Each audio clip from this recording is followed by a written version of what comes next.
Hello everyone and welcome to the Textbook Super Coaching platform. Myself Pradyuman Tripathi and today I am here with a marathon session of comparative politics. Okay, so आज आप सभी के लिए एक तुलनात्मक राजनीति का एक मैराथन क्लास में लेकर आया हूँ. पार्ट नंबर 1 है इसका. So कुछ जो इम्पोर्टेंट टॉपिक्स हैं कंपैरेटिव पॉलिटिक्स से यूनिट नंबर 4 से वो हम इस क्लास में कवर करेंगे और इसका पार्ट नंबर 2 भी रहेगा. जो पार्ट नंबर 1 है ये, उसके बाद पार्ट नंबर 2 आपको देखने को मिलेगा. तो चलिए इसकी शुरुआत करते हैं, बट उससे पहले आप सभी से रिक्वेस्ट है कि आप लोग टेक्स्टबुक सुपर कोचिंग चैनल को लाइक कर दीजिए, सब्सक्राइब कर दीजिए और अपने दोस्तों को ये वीडियो भी शेयर कर दीजिए. ओके, तो स्टार्ट करते हैं एक मोटिवेशन के साथ थोड़ा सा कि कोशिश के बावजूद भी कभी जो है, ठीक है, कोशिश के बावजूद हो जाती है कभी हार, होके निराश मत बैठना मेरे यार. ठीक है, तो कभी कोशिश करते हैं, कई बार हार असफलता मिलती है, सीधी बात है. आप प्रयास करते हैं बट कभी सक्सेस नहीं मिलती है. सो you doesn't need to get demotivated in this situation. Okay, if you are not get succeeding even after doing your work, okay, your part. So मेहनत करने के बावजूद भी अगर सक्सेस नहीं मिले तो निराश नहीं होना. ओके, बढ़ते रहना आगे, बढ़ते रहना आगे हो जैसा भी मौसम पा लेती है. ठीक है, इसमें क्या लिखा है? पा लेती है मंजिल चींटी भी गिर गिर कर कई बार. ओके, तो एक चींटी भी अगर प्रयास करती है तो चढ़ते चढ़ते बार बार गिरते करते वो ऊपर पहुंच जाती जहां पे पहुंचना है. ओके, सिमिलरली आप लोग भी बढ़ते चलिए, प्रयास करते रहिए, एक दो बार गिरेंगे. ओके, प्रयास अनसक्सेसफुल होंगे. ओके, आप लोगों ने पहले नेट जेआरएफ का एग्जाम दिया होगा, कहीं सक्सेस थोड़ी बहुत मिली, कहीं नहीं मिली, तो उस सब से आगे बढ़ते जाना है, उससे पीछे नहीं आना है. अगर आप पीछे आएंगे तो सब लूज कर जाएंगे. ठीक है, चलिए तो इसी मोटिवेशन के साथ स्टार्ट करते हैं आज का ये महा marathon session for comparative politics unit number 4. Okay, चलिए. सो आई गेस आप सभी ने चैनल को सब्सक्राइब कर ही लिया होगा, टेक्स्टबुक सुपर कोचिंग प्लेटफॉर्म को, और सब्सक्राइब कर लीजिए. अपने दोस्तों को वीडियो को शेयर जरूर कर दीजिएगा और लाइक जरूर कर दीजिएगा. ठीक है, ये काम बस अपनी तरफ से करते जाइएगा, बाकी पढ़ाने की जिम्मेदारी आप मेरी, कि जो भी है आपकी प्रिपरेशन जो है लगातार स्मूथली चलते रहे बिना किसी गैप के. ठीक है, चलिए. सो कंपैरेटिव पॉलिटिक्स में अभी जो आपका मैंने संडे को, ठीक है, संडे को, जो लास्ट संडे था, ठीक है, लास्ट संडे को मैंने एक क्लास ली थी जहां पे मैंने बताया था कि कंपैरेटिव पॉलिटिक्स से कौन कौन से टॉपिक इंपॉर्टेंट है. ओके, ये सिलेबस अगर आपने फुल रिवीजन वाली क्लास देखी है, ओके, जो कि संडे को हुई थी 28 को, यस, 28 ऑफ मई, 28 मई को आपको एक क्लास दी गई थी जिसमें full revision, full syllabus revision बताया गया है, और उस फुल सिलेबस रिवीजन में हमने कंपैरेटिव पॉलिटिक्स का भी देखा था. ठीक है, सो इसमें से वही इंपॉर्टेंट टॉपिक है जो मैंने उस दिन बताए थे. थिंकर्स अप्रोचेस को आपको मैच द फॉलोइंग करना है, factors of colonialism, decolonization, types of nationalism, thinkers name. So ये अप्रोच है, मतलब किन चीजों में फोकस करना है आपको तुलनात्मक राजनीति है, वो मैंने उस दिन आपको बता दिया था, और अब उस पर हम फोकस करते हैं. मैंने बोला भी था कि इसको हम बेसिकली जो है क्लास में मैं आपको लाइव पढ़ा दूंगा. ये सभी टॉपिक डेमोक्रेटाइजेशन है, thinkers, dependency thinker, elite concept, okay, theory of political party system. So all these things will be covered in this particular lecture. Okay, चलिए स्टार्ट करते हैं एक सवाल से. एक क्वेश्चन है आप सभी के सामने कि institutional approach, political culture approach, political economy and new institutionalism. Okay, ये 4 दृष्टिकोणों के नाम दिए गए हैं और उससे संबंधित विचारकों के नाम है. आपको आपस में मैच करना है. डेविड रिकार्डो है, जॉन मायर्स है, हरमन फिनर है, एलन बॉल है. उनको आपस में दृष्टिकोणों के साथ आपको बेसिकली मैच करना है. ठीक है, जैसे इंस्टीट्यूशनल अप्रोच है जो आपका हरमन फिनर से मैच हो जाएगा. इसके बाद आपका पॉलिटिकल कल्चर अप्रोच में एलन बॉल मैच कर देंगे आप. ठीक है, उसके बाद पॉलिटिकल इकोनॉमी में डेविड रिकार्डो, ऑब्वियस सी बात है.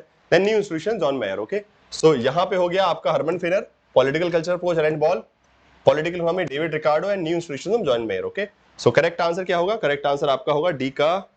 Okay, yes, I guess C would be the answer ना. Yes, C would be the correct answer. Okay, so these kind of questions can be there in the examination. Okay, तो सवाल इस प्रकार से exam में आ सकते हैं, तो ये इन चीजों का थोड़ा सा ध्यान रखेंगे, इस प्रकार से पढ़ाई करेंगे. ठीक है, चलिए. सो अब जो है एक पूरी लिस्ट मैंने बना दी है जहां पे अलग अलग अप्रोचेस के नाम है और उनसे संबंधित विचारक हैं. ठीक है, सो ऐसा अगर सवाल आता है कि जैसे कि which among the following thinker is belongs to the institutional approach, which among the following is doesn't belong to the institutional approach, ऐसा क्वेश्चन आ सकता है कि कौन सा जो है संस्थागत दृष्टिकोण से संबंधित विचारक है, कौन सा राजनीतिक अर्थव्यवस्था दृष्टिकोण से संबंधित है, कौन जो है नई नव संस्थागत से संबंधित है, कौन राजनीतिक सांस्कृतिक दृष्टिकोण से संबंधित है. ठीक है, तो थिंकर्स के नाम और अप्रोच के नाम सामने सामने लिख दिए, जिससे आपको एग्जाम में किसी प्रकार की समस्या नहीं होगी, और ये क्वेश्चन आता है 2 मार्क्स का अच्छा खासा. ठीक है, चलिए अब जरा हम बात करते हैं. एक और क्वेश्चन है अब ये अप्रोचेस क्या होती है, ये वैसे हम लोगों ने कंप्लीट कोर्स वगैरह में पढ़ा दिया है कि संस्थागत अप्रोच क्या कहती है, पॉलिटिकल कल्चर क्या कहती है. इन सब चीजों को थोड़ा सा आप देख लीजिएगा. बाकी थिंकर्स के नाम मैंने अच्छे से आपको लिस्ट बता दिए. शॉर्ट में बता सकता हूं, संस्थागत दृष्टिकोण में फोकस कहां रहता है कि संस्था से ही अगर आपको जो तुलनात्मक अध्ययन का तरीका है। ओके, सो संस्थागत विचारक जो कहते हैं कि किसी देश की राजनीतिक व्यवस्था को समझने का सबसे बेहतर तरीका है क्या है, संस्थाओं का अध्ययन, मतलब political system, formal study. Okay, इन्होंने फोकस किस पे किया, फॉर्मल स्टडी। इन्होंने किस पे फोकस किया, informal studies as well as scientific, वैज्ञानिक, और यहां पे क्या है, डिस्क्रिप्टिव स्टडीज, डिस्क्रिप्टिव होगा, फॉर्मल होगा, कॉन्स्टिट्यूशनल होगा, यहां पे वैज्ञानिक होगा और साथ साथ इनफॉर्मल। ओके, इनफॉर्मल चीजों का वोटिंग बिहेवियर देख रहे हैं, ठीक है, कल्चरल ओरिएंटेशन देख रहे हैं, यहां पे पॉलिटिकल इकोनॉमी में इकोनॉमिकल पर्सपेक्टिव की आर्थिक व्यवस्था के हिसाब से राजनीतिक व्यवस्था को समझना कि जैसी आर्थिक व्यवस्था है उसी हिसाब से राजनीतिक व्यवस्था चलेगी। उसके बाद न्यू इंस्टीट्यूशनल अप्रोच, ओके, जो कि इंस्टीट्यूशन के हिसाब से, ठीक है, जो इंस्टीट्यूशनल पर्सपेक्टिव के हिसाब से इंडिविजुअल बिहेवियर की स्टडी करते हैं, ठीक है, कि इंस्टीट्यूशन कैसा है और उसके नियम कानून किस प्रकार से व्यक्ति के बिहेवियर को डिफाइन कर रहे हैं। So new institutional approach. Okay, इस प्रकार से ये दृष्टिकोण आपके सामने है आपके।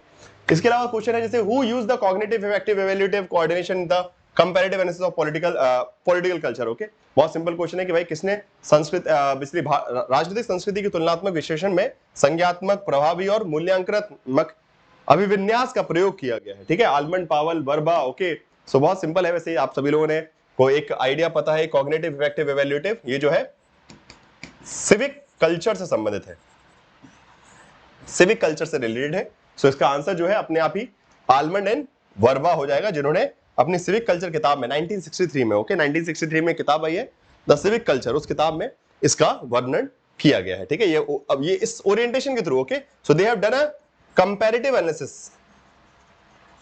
एक तुलनात्मक एनालिसिस, ठीक है, एक तुलनात्मक दृश्य अध्ययन जो है किया गया है 5 देशों का, और by the aspect of cognitive effective and evaluative. Okay, ये पर्सपेक्टिव ओरिएंटेशन यूज किया है। चलिए एक और सवाल है पॉलिटिकल के, what is the sub title of the famous books the civic culture. अच्छा, ये भी सवाल है, बहुत अच्छा है कि इनमें से कौन सा जो है द सिविक कल्चर बुक का उपशीर्षक क्या है, ठीक है, comparison of the UK, US, Germany, okay, political attitude, democracy in 5 nations develop. Okay, so इसका करेक्ट आंसर मैं आपको वैसे बता देता हूं, करेक्ट आंसर इसका जो है बी है। सो सॉरी, बी, यहां सी होना चाहिए। So B is the correct answer. Political attitudes and democracy in 5 nation. Okay. So और इसमें कंपैरिजन किसका किया है, UK, USA, Germany, Italy and Mexico, इन 5 देशों का कंपैरिजन किया गया, परंतु किताब का जो पूरा नाम है वो है political attitudes and democracies in the 5 nation. Okay, चलिए ओके, तो आगे बढ़ते हैं। सिविक कल्चर के बारे में थोड़ा पढ़ लेते हैं। एक सवाल जो हमने किया, सिविक कल्चर क्या है, कॉन्सेप्ट क्या है, मेजरली क्या चीजें याद रखनी है आपको for the examination perspective. Okay, so he wrote an article comparative politics system in 1956 where he presented the idea for the first time. Okay, political culture approach का जो आइडिया सबसे पहले गैब्रियल आलमंड ने यहाँ पे तुलनात्मक राजनीति प्रणाली एक लेख लिखा जहां पे प्रेजेंट किया 1963 में। आलमंड और वर्बा ने जो है स्टडी स्टार्ट की and civic culture study conduct की, became the first systematic study of political culture approach. Okay, तो आपका राजनीतिक, ओके, आप बोल सकते हैं जो राजनीतिक सांस्कृतिक जो दृष्टिकोण है उसका पहला सबसे व्यवस्थित अध्ययन जो है आलमंड एंड वर्बा ने किया, जिसमें किताब का नाम था द सिविक कल्चर। ओके, और यहाँ पे जो उन्होंने आधार यूज किए, किस कंट्रीज को कंपेयर किया, USA, UK, Germany, Mexico and Italy, इन 5 देशों का अध्ययन किया इन 1960s, 1960 के दशक में इन 5 देशों का अध्ययन किया on the basis of cognitive effective and evaluated. Okay, so 3 orientation के आधार पर, ओके, 3 आधारों पर जो है संज्ञात्मक, प्रभावी और मूल्यांकन अभिविन्यासों के आधार पर संयुक्त राज्य अमेरिका, ब्रिटेन, जर्मनी, मैक्सिको और इटली का अध्ययन उन्होंने किया। तो ये थोड़ा पॉइंट याद रखिएगा। और अध्ययन के बाद, okay, after doing the analysis they have categorised they have classified the countries on 3 basis. Okay, उन्होंने अध्ययन करने के बाद एक क्लासिफिकेशन भी किया कि किस प्रकार के पॉलिटिकल कल्चर देखने को मिलता है, किस प्रकार का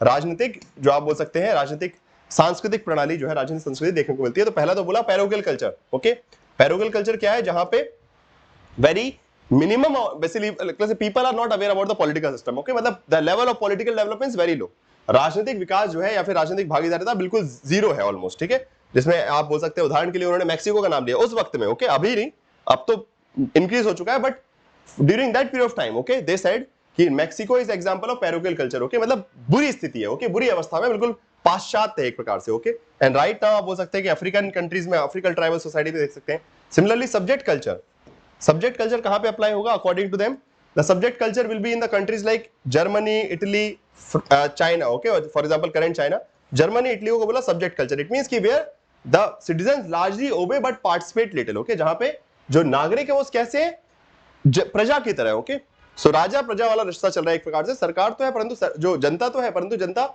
ज्यादा पार्टिसिपेट नहीं करती, सरकार की बातों का विरोध नहीं, बस चुपचाप जो सरकार नियम बनाएगी सुन लेगी, ओबे। ओके, सो प्रजा संस्कृति कि प्रजा की तरह काम करती, नागरिक की तरह नहीं। ओके, सो जनता का जो बिहेवियर है वो नागरिक नहीं प्रजा की तरह का है। ठीक है, उसके बाद आता है सहभागी, जो सबसे बेहतर है। ओके, सो सबसे bad, okay, bad, good and best, आप इस तरीके से डिवाइड कर सकते हैं। सो ये खराब है, ये थोड़ा सा ठीक है, और ये सबसे बेटर है, जहां पे नागरिक राजनीतिक व्यवस्था में स्वैच्छिक संस्थाओं के द्वारा लगातार जो है भागीदारी निभाते हैं। जैसे कि उन्होंने एग्जांपल दिया यूएसए, यूके। ओके, अमेरिका को, यूके को, ब्रिटेन को एग्जांपल उन्होंने बताया कि they are the example of participative culture. यहां पे the political culture, okay, because in the civic culture they try to understand the political culture of a nation, कि वहां पे राजनीतिक संस्कृति कैसा है, किस प्रकार से राजनीतिक गतिविधियों के लिए लोग जागरूक हैं। सो यहां सबसे ज्यादा, यहां कम, और यहां पे बहुत कम। बट नाउ द सिचुएशन से चेंज। ओके, तो आप अगर आप बात करें जर्मनी की या फिर इटली की या फिर बेसिकली मैक्सिको की, तो अब सूरत बदल चुकी है। But this analysis was done in 1960s and 50s। Okay, तो ये पुरानी बात है। ठीक है, उस वक्त के हिसाब से उन्होंने एनालिसिस किया। Okay, so that's why they can ask you question कि according to Almond and Verba, which countries are what we can say subject culture, which country belong to the what let's say participative culture, what country belong to the parochial culture। okay, तो almond and Verba के हिसाब से कौन से देश किस में आते हैं, उनके अध्ययन के हिसाब से, तो फिर आपको याद रखना है। बाकी in the current time period this analysis will be changed. Okay, इनके लिए कंट्रीज के नाम जैसे मैंने सैंपल भी लिखे हैं कि आज के वक्त में आप चाइना को बोल सकते हैं, या फिर आज के वक्त में अफ्रीका को बोल सकते हैं, जहां पे पेरोगल कल्चर, बाकी सहभागी संस्कृति तो मैक्सिमम जगह देखने को धीरे धीरे मिलने लगी है। ठीक है, जहां जहां डेमोक्रेसी जो है इंप्रूव कर रही है। नाउ इसके साथ साथ एक अप्रोच आता है general system approach. Okay, general system approach भी बहुत इंपॉर्टेंट है आपके कंपैरेटिव पॉलिटिक्स में। सो जो कि डेविड ईस्टन का है, तो उसके बारे में कुछ कथन लिखे हैं यहाँ पे कि political life is generally in the condition of disequilibrium. Okay, demand comes from the environment और राइज। चलिए read the question very carefully.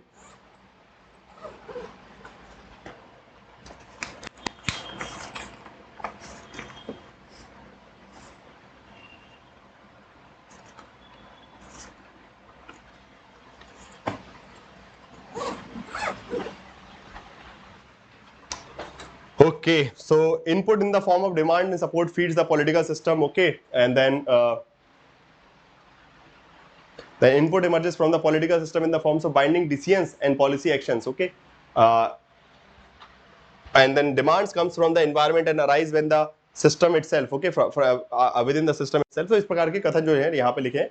पूछा गया है करेक्ट कौन से। ओके, तो political life is generally in condition of disequilibrium, बिल्कुल सही बात है। ठीक है, राजनीतिक व्यवस्था में हमेशा डिसइक्विलिब्रियम का मतलब क्या है कि लगातार नई डिमांड बनी रहेगी। ठीक है, पॉलिटिकल सिस्टम में क्या है, there will always be, okay, the government will fulfil one demand, then there will be another demand from another side. Okay, तो एक ग्रुप की डिमांड पूरी, दूसरा ग्रुप अलग डिमांड क्रिएट करेगा, वो disequilibrium. Okay, if there is equilibrium then it means कि the political system is dead, there is nothing to do in that political system. Okay, उसमें कुछ करने को बचा नहीं है।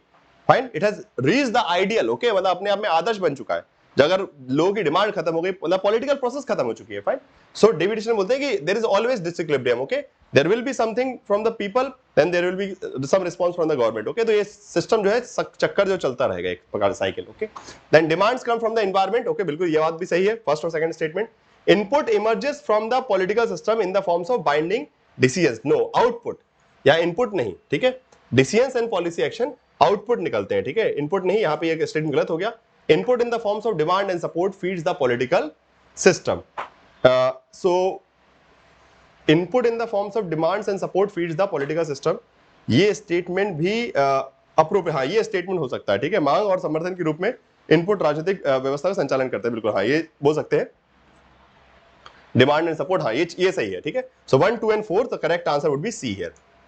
चलिए, अब ये है general system approach, David Easton का ब्लैक बॉक्स थ्योरी, जिसका नाम भी आपने सुना होगा। सो कॉन्सेप्ट बस इतना सा है कि there will be demands. Okay, जनता की डिमांड्स होती हैं, उस पर गवर्नेंस जो है, गवर्नेंस पब्लिक पॉलिसी मेकिंग के प्रोसेस चलती है, चर्चा परिचर्चा, उसका निर्णय, फिर यहाँ से डिसीजन होता है, आउटपुट आता है, और फिर उस हिसाब से फीडबैक्स निकलते हैं, external feedback, internal feedback, and accordingly support, और फिर न्यू डिमांड्स। ओके, तो ये साइकिल जो है लगातार चल रही है। Okay, so this is a system of political system, this is the structure of political system like a computer. जैसा एक कंप्यूटर होता है जहां पे आप कुछ इनपुट डालते हैं, फिर उसमें उसकी प्रोसेसिंग होती है। ठीक है, ब्लैक बॉक्स में प्रोसेसिंग चल रही है, and then output. Similarly political system is also working in a similar way every country. Okay, so basically David Easton का ये कहना है कि this rule, this concept of general system is applicable to any society. If you want to study the political system of any country you can apply this formula. Okay, तो मतलब आपको किसी भी देश की राजनीतिक व्यवस्था को समझना है कि कैसी व्यवस्था है, तो आप इसको वहां पे अप्लाई कीजिए. किस प्रकार की डिमांड्स है, okay, what are the kind of demands by the people, how the processing happens and what are the results. Okay, तो अगर मान लीजिए लोगों ने डिमांड किया, सरकार ने सुना और दे दिया, तो यू विल से कि it's a country with democratic culture and people participation. एक ऐसा देश है जहां पे लोगों की भागीदारी तो ज्यादा है और कहीं ना कहीं लोकतांत्रिक कल्चर है.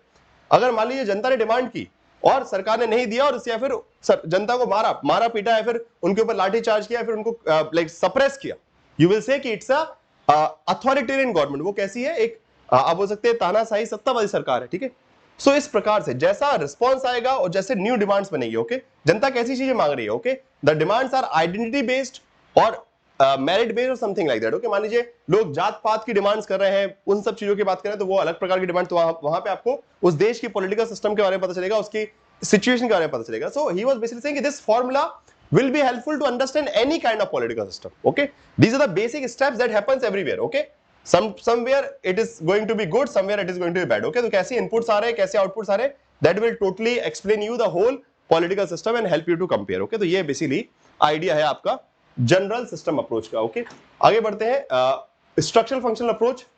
So from this same perspective, okay, जो बात यहाँ पे डेविड डिस्टर ने कही थी उसी को आगे बढ़ाते हुए, ओके, इन द कंटिन्यूएशन, इसी को आगे रखते हुए बेसिकली आपके आलमंड एंड पावेल ने फर्दर एक्सपेंड किया दिस सिस्टम अप्रोच को and called it structural functional approach. Okay, उसको संरचनात्मक कार्यात्मक दृष्टिकोण बोला. दृष्टिकोण का क्या कहना था कि संरचना जो है, ओके, संरचना के अपने अपने फंक्शंस होते हैं. ओके, तो ये संरचनाएं हैं.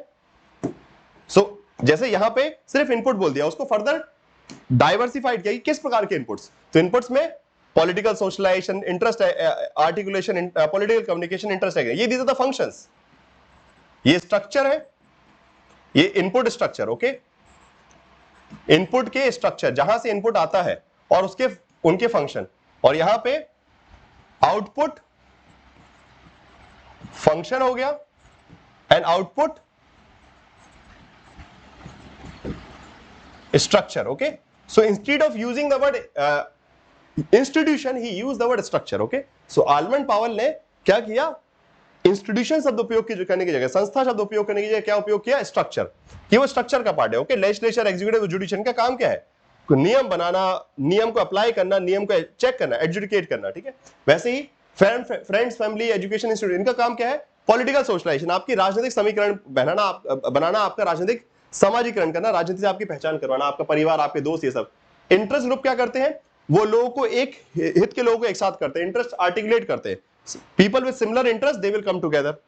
उसके बाद मास मीडिया पॉलिटिकल कम्युनिकेशन में हेल्प करती है, राजनीतिक जनता की जो बात है वो सरकार तक पहुंचाने का काम. पॉलिटिकल पार्टीज क्या करती है, इंटरेस्ट एग्रीगेट करती है.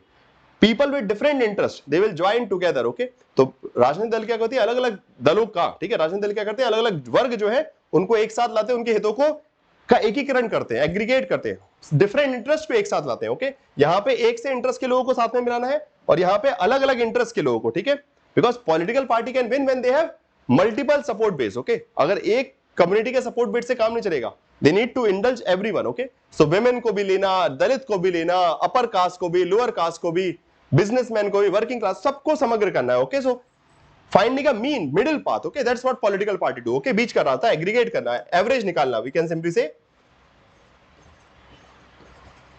एवरेज, जैसे कि हम परसेंटेज निकालते हैं ना, similarly. So that's these are the functions of these structures. Okay, तो इन स्ट्रक्चर के फंक्शन है and these all are input and accordingly political process happen in the system. Fine, फिर वहां पे पॉलिटिकल प्रोसेस हो गया और फिर आपके output function and output structure.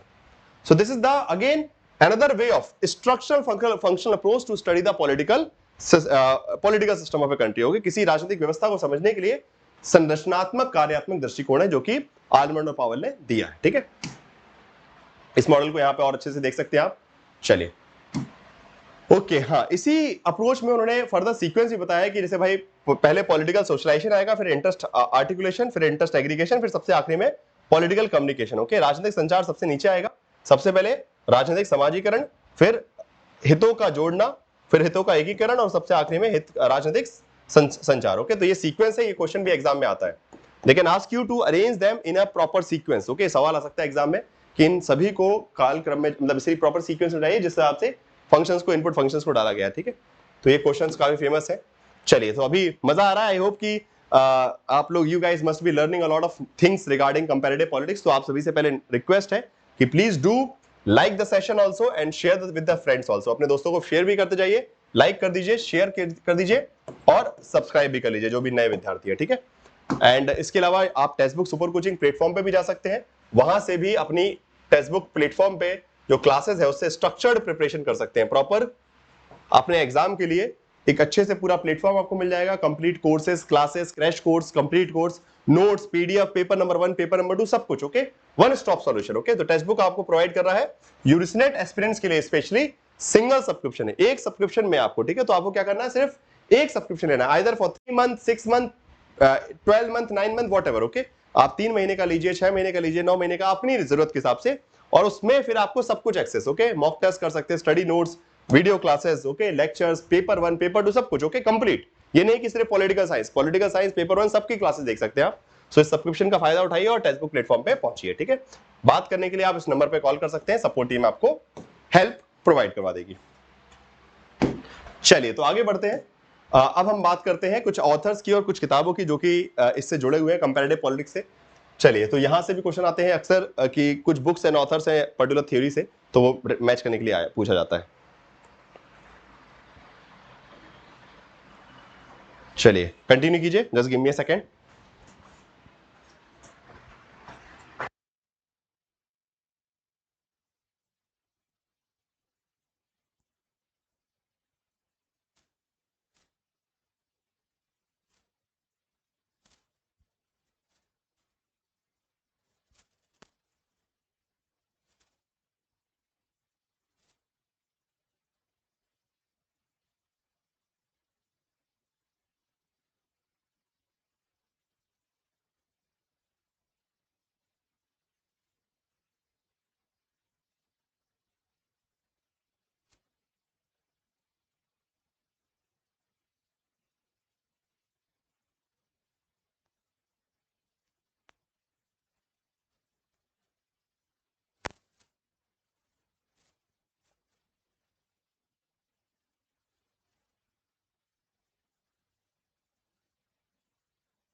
Hello, hello, okay fine. So आप लोगों ने मैच किया होगा, लॉर्ड बिच है, सिडनी वर्बा है, कार्ल फ्रेडरिच है, देन रॉय मैक्रेडिस है, ओके। सो रॉय मैक्रेडिस को मैच करते हैं, the study of comparative government, okay. Then उसके बाद elite and the idea of equality, okay, Verba, fine. तो बी का हो गया आपका 4 और डी का हो गया 1। सो आंसर तो पता चली गया। ए का हो गया 3, अमेरिकन कॉमनवेल्थ, ये तो बहुत फेमस बुक है, okay. And Karl Friedrich, the constitutional government and democracy, correct answer is C. So इसी तरीके से फ्रॉम ऑल अप्रोचेस, ओके, हर अप्रोच से एक लिस्ट बना के मैंने यहां पे दे दी आपको, all the important thinkers and their name books, okay. जितने भी थिंकर्स हैं हर अप्रोच से, okay. For example institutional approach, Bryce, Lawrence Lowell, Ostrogorski, Herman Finer, Karl Friedrich, okay, और उनकी किताबों के नाम सामने सामने लिख दिए गए जिससे आप याद कर सकें, बिकॉज ये क्वेश्चन यहाँ पे एग्जाम में बहुत आता है रिपीटेडली, ओके। चलिए, similarly for the political culture में आलमंड है, लूसियन पाए, Sydney Verba, Huntington, okay. So ये थिंकर्स के नाम है और उनकी किताबों के नाम, इसको अच्छे से गो थ्रू कर लीजिएगा बिकॉज ये वाला पार्ट भी है, ठीक है। स्पेशली आलमंड की सारी किताबें, okay, majorly the books written by Almond, okay, and collaborated with whom, okay, किसने कौन सी किताब किसके साथ लिखी है, फाइन। सो आलमंड की कौन सी किताब कोलमैन के साथ है, कौन सी पावेल के साथ है, कौन सी वर्बा के साथ है, ये भी पता होना चाहिए, ठीक है। इसी प्रकार से पॉलिटिकल इकोनॉमी की अगर हम बात करें तो वहां पे एडम स्मिथ है, डेविड ह्यूम है, फ्रैंकवाइस है, देन जेएस मिल, कार्ल मार्क्स, ओके, इन सब ने पॉलिटिकल इकोनॉमी से रिलेटेड बुक्स लिखी हुई है। सो ये पॉलिटिकल इकोनॉमी अप्रोच में आ जाएगा। उसके सबसे आखिरी में न्यू इंस्टीट्यूशन अप्रोच, नव संस्था का दृष्टिकोण, जिसमें मार्च एंड ऑस्लन की किताब है, ऑल्सन की किताब है the new institutionalism, rediscovering institutions and democratic governance. Okay, these three books they are coauthored, okay, मिलकर लिखी गई पुस्तकें हैं। तो ये जो आपका पहला वाला टॉपिक है अप्रोचेस ऑफ कंपैरेटिव पॉलिटिक्स, का क्रक्स मैंने आपको बता दिया। ओके, इन 20 मिनट में I have given you the crux of approaches of comparative politics. Okay, so जितने भी महत्वपूर्ण चीजें हैं जो एग्जाम में आ सकती हैं इस टॉपिक से, वो हमने विद इन 20 मिनट्स हमने कवर की है। आई होप कि आपको मजा अच्छा लगा होगा। चलिए तो आगे बढ़ते हैं and we will move towards the next topic, that is colonialism. Okay, अब उपनिवेशवाद के बारे में बात करेंगे। तो उपनिवेशवाद के बारे में एक सवाल है, जैसे टाइप्स ऑफ उपनिवेशवाद दिया हुआ है, उसके फीचर्स लिखे हुए हैं, ठीक है, कि उपनिवेशवाद के प्रकार क्या क्या है और उसकी विशेषताएं, जैसे सेटलर कोलोनिज्म है, एक्सप्लॉयटेशन कोलोनिज्म, सरोगेट कोलोनिज्म, इंटरनल कोलोनिज्म। ओके, और उसके प्रकार से आपको आपस में मैच करना है। जैसे सेटलर कोलोनिज्म में क्या होगा, बेसिकली यहाँ पे most of the settlers are from the colonial, नहीं सॉरी, हाँ, replacing the existing population. Okay, यहाँ पे जो है, जो वहां की स्थायी मौजूदा आबादी उसको हटा दिया जाता है, अब खुद बसने के लिए वहां की पॉपुलेशन को अटैक कर देते हैं। एक्सप्लोइटेशन में क्या होता है, सिर्फ एक्सप्लोइटेशन ऑफ द रिसोर्सेस, संसाधनों का शोषण, जैसे कि भारत में हुआ example.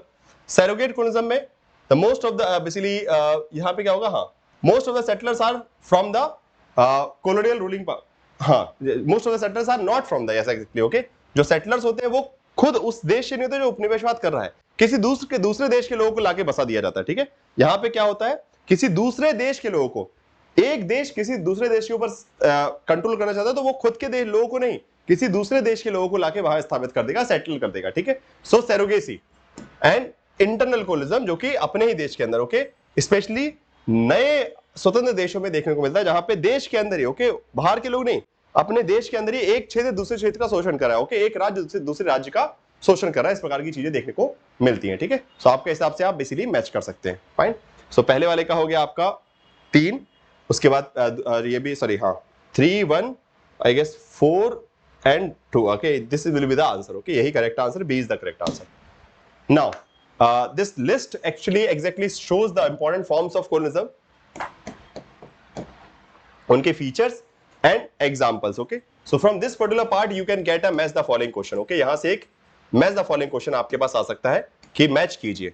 So they can give you the different types, their features और their country's name. Okay, तो जैसा एक तो मैंने बता दिया कि settler colism, उसकी features मैच करवा दिया। ऐसे एक क्वेश्चन आ सकता है, सेटलर कोलिज्म कहां देखने को मिला, एक्सप्लॉयटेशन कोलिज्म कहां देखने को मिला, सरोगेट कोलिज्म कहां देखने को मिला, प्लांटेशन कोलिज्म कहां देखने को मिला, या फिर इंटरनल कोलिज्म कहां देखने को मिला। Okay, so country specific. Okay, so again match the following question can be there, like types of colonialism and the specific countries in which it was basically been experienced. Okay, तो कहां कौन कौन से प्रकार के उपनिवेशवाद देखने को मिले, ये भी सवाल जो है आ सकता है। ठीक है, सेटलर कोलिज्म के प्रिंसिपल्स यहां लिखे हुए हैं। अच्छा, नाम याद रखिएगा, पैट्रिक वोल्फ, ठीक है, जो थिंकर्स के नाम है। ठीक है, या फिर यहां पे Scott Aron, he coined the term. Similarly Robert Blauner and Pablo Casanova. Okay, so these are the few thinkers those who are associated with these theories. Okay, इनके नाम याद रखिएगा, एग्जाम में क्वेश्चन यहां से बन सकता है कि which thinker basically presented the term surrogate colonialism. Okay, किस विचारक ने सरोगेट कोलिज्म शब्द दिया, तो स्कॉट एरन ने दिया, पैट्रिक वोल्फ ने क्या दिया, सेटलर कोलिज्म, और इंटरनल कोलिज्म के बारे में रॉबर्ट ब्लेनर स्पेशली पैब्लो कैसानोवा ने बात की है। ओके, ये किताबें भी हैं। फाइन, अभी बुक्स में आखिरी में आपको बताऊंगा।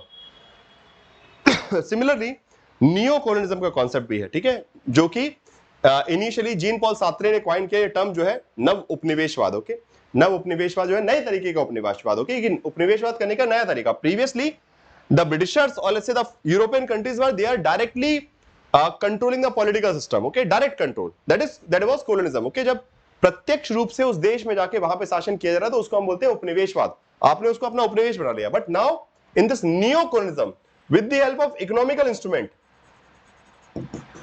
आर्थिक व्यवस्थाओं के द्वारा, okay, with the help of economical instrument you try to control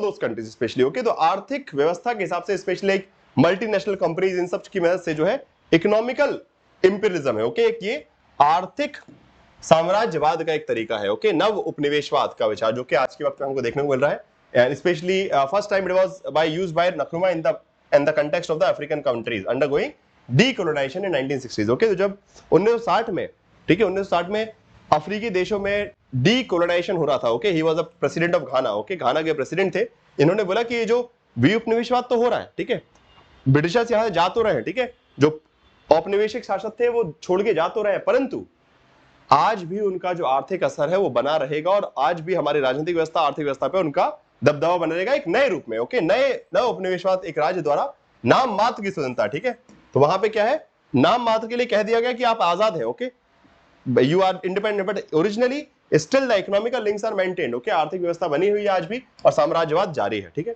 so this was something was basically been highlighted in the concept of neo colonialism, okay, in and specially in the name of globalization. वैश्वीकरण के नाम पे तो और ज्यादा ये जो हस्तक्षेप है, आर्थिक हस्तक्षेप है, वो बढ़ते जा रहे हैं, ठीक है। So that was the orientation of this concept of neo colonialism. Okay, thinker के नाम वगैरह बाकी किताबों के नाम मैं बताऊंगा। Then comes the idea of nationalism, obviously the colonialism. कुछ बुक्स के नाम है यहाँ पे, Chomsky, then Edward Said, J Foster Lenin. किसने कौन सी किताब लिखी है, आपको मैच करना है आपस में।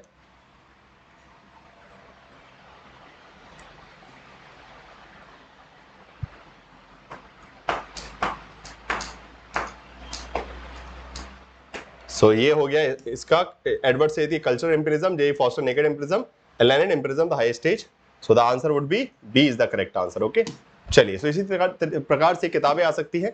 सो इंपॉर्टेंट बुक्स एंड ऑथर्स के नाम लिखें रिलेटेड टू कोलोनियलिज्म, उपनिवेशवाद से संबंधित जितनी महत्वपूर्ण किताबें हैं और विचारक हैं, उन सबके नाम यहाँ पे जो है मैंने लिख दिए हैं। तो इनको आपको सीक्वेंस वाइज तरीके से अच्छे से, मतलब बेसिकली सीक्वेंस तो नहीं बोल सकते, बट हाँ जो महत्वपूर्ण किताबें हैं उनको याद करना पड़ेगा। कोलोनिज्म इन द कल्चर, ठीक है, द व्हाइट्समैन burden, very important books. Okay, मैं कुछ मार्क भी कर दे रहा हूं जो सबसे इंपॉर्टेंट है, ठीक है। Surrogate colonialism, Scott Aaron, the internal colonialism, Pablo Casanova. Okay, then इसके अलावा और कोई किताब, हाँ, settler colonialism and the transformation of anthropology, Patrick Wolfe. Okay, ये कुछ किताबें हैं जो आपको हर कीमत पे याद होनी चाहिए, ठीक है। Then neo colonialism, the stages of imperialism, okay, the last stage of imperialism. Okay, मतलब साम्राज्यवाद का सबसे आखिरी चरण उन्होंने माना है कि नव उपनिवेशवाद जो है साम्राज्यवाद का सबसे आखिरी चरण है, ठीक है। नक्रुमा की किताब है। तो ये कुछ महत्वपूर्ण किताबें जो मैंने आपको मार्क कर दिया एग्जाम के लिए, ठीक है। चलिए, who is related to the idea of ultranationalism, ultranationalism से कौन सा विचारक संबंधित है, ठीक है। चलिए, एंथनी स्मिथ, अर्स्ट गेलर, मार्कस गार्वी और Roger Griffin.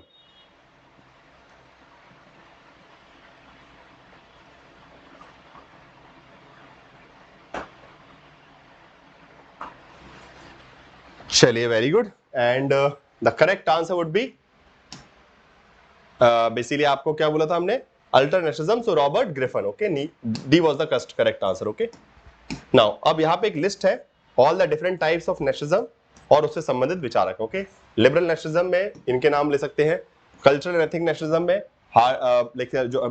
John Herder, then Fichte Savarkar, black nationalism Marcus Garvey, anti colonial nationalism Patrick Anderson. किसने कौन सी थ्योरी दी, okay, which kind of idea was supported by, which kind of theory of nationalism was presented by which thinker. Okay, कौन सा विचारक जो है किस प्रकार के जो राष्ट्रवाद का सिद्धांत देता है वो आपस में आप मैच कर सकते हैं और ये याद भी रखिएगा, ठीक है।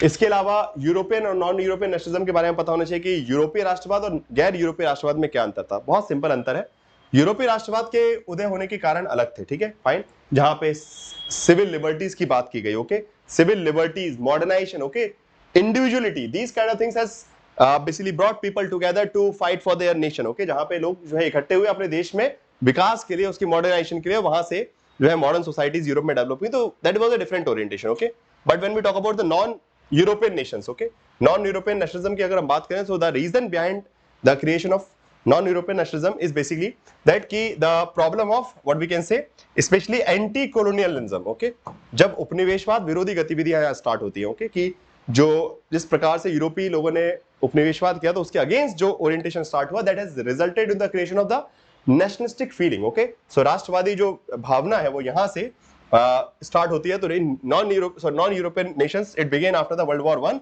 As a movement to oppose colonialism, gain freedom from foreign rule. Okay, so orientation totally अलग अलग है, यूरोपीय राष्ट्रवाद और गैर यूरोपीय राष्ट्रवाद को। एक बार इसको अच्छे से रीड आउट कर लीजिएगा जिससे आपको समझ में आएगा कि इसमें अंतर क्या है, बिकॉज ये टॉपिक स्पेशली मेंशन्ड है। Okay, this topic is separately mentioned in the syllabus. Okay, and they can ask you statement based question,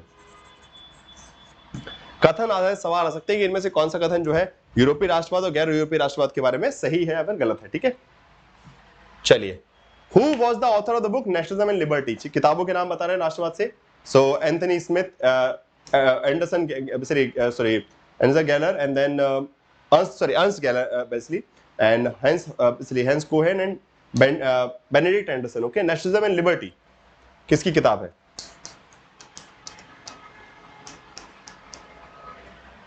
चलिए, ओके, एंड एक पूरी लिस्ट है मैंने आपको दी है। सो इसका करेक्ट आंसर क्या होगा? करेक्ट आंसर होगा आपका नेशनलिज्म एंड लिबर्टी की बात करें तो नेशनलिज्म एंड लिबर्टी जो किताब है वो आपकी हैंस कोहेन की है, ठीक है। सो करेक्ट आंसर यहाँ पे सी होगा, ठीक है। चलिए, अब यहां से ये पूरी लिस्ट है all the important books and thoughts. Okay, सभी महत्वपूर्ण किताबें और थॉट्स जो है, जैसे इमेजिन कम्युनिटी का आइडिया है, Benedict Anderson, nationalism, 5 roads to modernity, Greenfeld. Okay, then nation and nationalism, Ernest गैलर, nation and nationalism since 1780s, Hobsbawm. Okay, then उसके बाद nationalism and modernity by Anthony Smith, then idea of nationalism. Okay, this book was asked in the examination this time. Okay, 2023 this book was there. Okay, 2023 में सवाल भी आया है। The notes on nationalism, okay, George Orwell, the ethnic origin of nationalism. So इस तरीके से यहीं से किताब, ये पूरी लिस्ट है, इतना ही बस इनफ है। Okay, too much amount of theory regarding nationalism colonialism is not required. Okay, अब आखिरी वक्त में आप कर भी नहीं सकते, आखिरी वक्त में सिर्फ किताबों के नाम, ऑथर्स के नाम भी याद कर लेंगे, उसके टाइप्स याद कर लेंगे, that would be enough for the examination. उतने में अगर एक आध क्वेश्चन आता है तो आप इजीली उसको अटेम्प्ट कर सकते हैं, ठीक है। Now next part is we are talking about the state theories. Okay, राज्यों के सिद्धांत के बारे में कथन है कि which among the following statements correct regarding a socialist perspective of state। Okay, राज्यों के समाजवादी परिप्रेक्ष्य के बारे में इनसे कौन सा कथन जो है सही है, ठीक है। The party elites is eclipsed by the state elites, wrong statement। Actually, state elites are basically party elites are more powerful than the state elites। Okay, तो जो पार्टी अभिजात होते हैं, मतलब पार्टी के लीडर्स होते हैं, वो राज्य अभिजातों के को छुपा नहीं देते। सॉरी तो यहाँ पे उल्टा लिखना देते हैं, राज्य अभिजात पार्टी अभिजातों को छुपा देते हैं, ये गलत कथन है, ठीक है। उसके बाद production is done through the planning resources and owned by the society, बिल्कुल सही बात है। समाजवादी राज्यों में state emerges out of the class system, राज्य जो है वर्ग व्यवस्था से बनता है, बिल्कुल सही बात है। State is an instrument of operation, बिल्कुल सही बात है, ये सब बातें वो मानते हैं। सो 2, 3 एंड 4, बस ये वाला नहीं होगा, बिकॉज यहाँ पे क्या लिखा है कि state elites eclipse the party elite, मतलब राज्य के जो नेता होते हैं वो ज्यादा ताकतवर होते हैं पार्टी के नेता से, बट ऐसा नहीं होता। बट असलियत में इन अ सोशलिस्ट कंट्री और जैसे कम्युनिस्ट रिजीम जहां पे भी साम्यवाद है, वहां पे कम्युनिस्ट पार्टी ज्यादा शक्तिशाली होती है ना उनकी सरकार से, ठीक है। तो सरकार के नेता कम शक्तिशाली, तो इसलिए अपोजिट यहाँ पे थोड़ा गलत लिख दिया गया, स्टेटमेंट एक्चुअली गलत लिखा है, राज्य अभिजात, तो इसलिए उल्टा लिखा हुआ है, बाकी फाइन। चलिए, कैपिटलिस्ट स्टेट सोशलिस्ट स्टेट के बीच में जो अंतर क्या है कि समाजवादी राज पूंजीपति राज और समाजवादी राज के बीच में आइडियाज में क्या अंतर है। जैसे प्रिंसिपल ऑफ इक्वलिटी है, यहाँ पे प्रिंसिपल ऑफ इंडिविजुअल राइट है। ओके, पूंजीपतियों के लिए व्यक्तिगत अधिकार, यहाँ पे समानता, social ownership, private ownership. Okay, ये वर्ड्स है, की वर्ड्स। ओके, इसमें again this is something part of political theory also. Okay, political theory में हम ये सब पढ़ चुके हैं। Okay, in the unit number 1 का मैराथन मैंने लिया था पॉलिटिकल थ्योरी का, उसमें हमने देखा है कि लिबरल थॉट क्या कहता है, उदारवादी विचार क्या कहता है और समाजवादी विचार कहता है, वही अंतर है। ओके, जो विचार कहता है उसी हिसाब से राज्य का विचार भी है। Okay, government owned businesses has less incentive for the effectivity। Okay, free market economy, यहाँ पे free market economy, price determined by the demand and supply, यहाँ पे price determined by the government. Okay, तो इस प्रकार से जो मौलिक अंतर है पूंजीवाद समाजवाद में, उससे समाज जो है, आपको ये सवाल कैसा कथन आधारित सवाल जो है एग्जाम में आ सकता है कि इनमें से कौन से कथन जो है समाजवादी राज्य के बारे में या फिर पूंजीवादी राज्य की विशेषताएं सही तरीके से वर्गीकृत कर रहे हैं। Okay, which among the following statement is clear properly defining the feature of capitalist state और सोशलिस्ट स्टेट। ओके, समाजवादी राज्य और पूंजीवादी राज्य के बीच में के जो अंतर है वो कौन से कथन बता रहे हैं, वो सब आपको थोड़ा सा एक बार गो थ्रू करना पड़ेगा, ठीक है।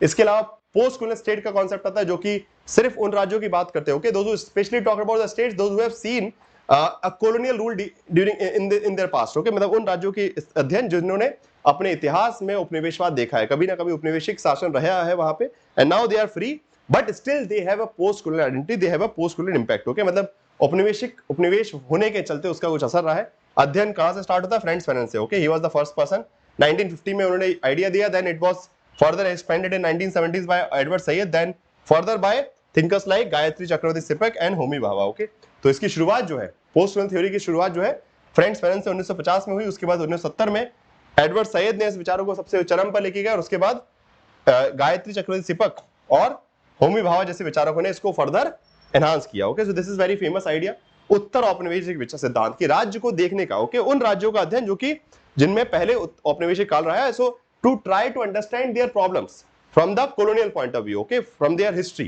कि उन देशों में जो आज हो रहा है, okay, their political system, their structure, their economy, everything, fine, उनकी अर्थव्यवस्था हो, उनकी राजनीति हो, उनका संस्कृति हो, सब किस प्रकार से औपनिवेशिक काल से प्रभावित है, what kind of system that we are seeing there. Okay, thinkers के नाम है Frantz Fanon, authors and books हैं यहाँ पे Frantz Fanon, Edward Said, Gayatri Chakravorty, Homi K Bhabha. Okay, आपस में मैच करने के लिए बोला गया है।